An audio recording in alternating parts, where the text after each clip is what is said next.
आपणक फायदा पाई एही वीडियो को थरे मात्र शेष पर्यंत निश्चय देखंतु। बंधु माने आजिर एही वीडियो रे आमे आलोचना करिबा ठाकुर घर बा पूजा घर केमिति हेबा आवश्यक, घरर केउ कोणरे रहिबा आवश्यक, पूजा घरर रंग, पूजा घरर कबाट केमिति हेबा दरकार, ठाकुर केउ स्थान रे बसिबा दरकार, केउ दिग को मुह करी पूजा करिबा दरकार, ठाकुर घरे कौन कौन हेबा दरकार एवं ठाकुर घरे कौन कौन न करिबाकू बारण करा जायछि एवं ठाकुर घरे केउ सबु मूर्ति को न रखिबा उचित। एही समस्त विषय रे आजि विस्तार भावरे आलोचना करिबा। सेथिपई आपण मानंकु गुटिए अनुरोध, एही वीडियो को थरे मात्र शेष पर्यंत निश्चय देखंतु।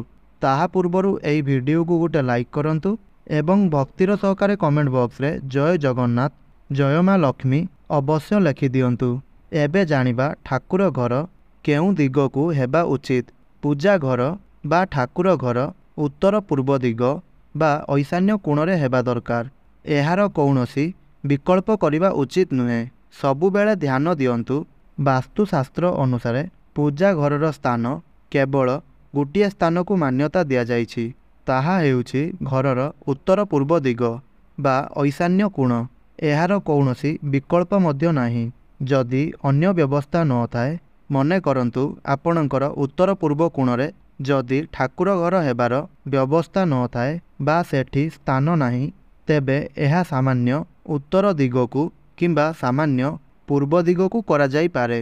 सोईबा घरे पूजा करिबा अनुचित।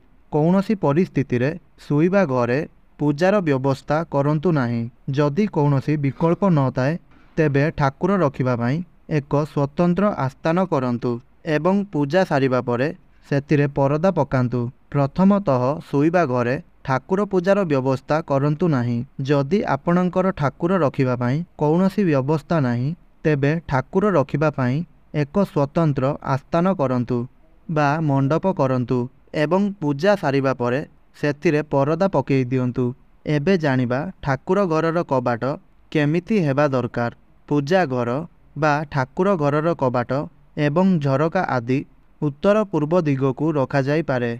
पूजा घरर कबाट एक फालिया न हुई सबु बेले दुई फालिया हेबा उचित एवं पूजा घरर कबाट केबे भी लुहा टीण किंबा ग्रिल रे न करिबा उचित। सबु बेले काठर व्यवस्था करंतु।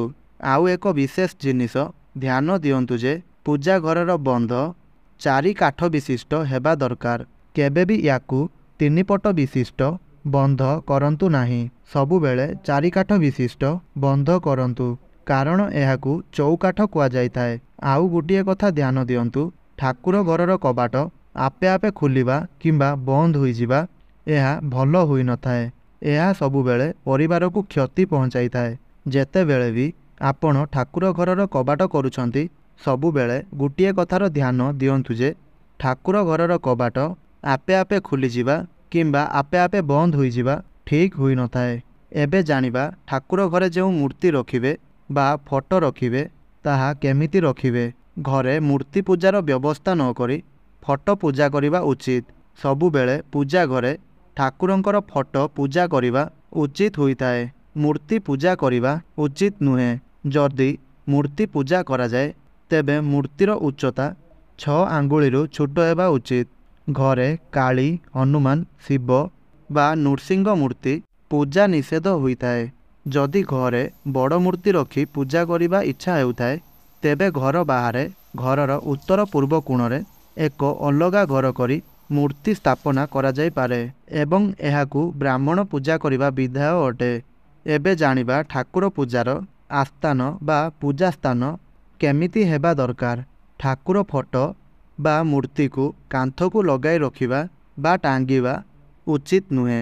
केबे भी आपण जेउ फोटो को पूजा करूछंती ताकू कांथ को लगाई रखंतु नाही बा सही फोटो को कांथरे टांगी पूजा करंतु नाही। एथिपाई स्वतंत्र आस्थान विमान बा पीठ करा जिबा उचित। पूजा घरे ठाकुर फोटो बा मूर्ति सही घरर उत्तर पूर्व कोणरे रखंतु। आउ गुटिए कथा ध्यान देवे, पूजा घर बा ठाकुर घरर कबाटर सीधारे बा ठीक सामनारे ठाकुर फोटो रखिबा अनुचित। ठाकुरंकर आस्थान बा बसिबा स्थान कांथ को न लगाई टिके छाड़ी बा कांथ पाखरे ଅଳ୍ପ ଫାଙ୍କା ରଖି କରନ୍ତୁ।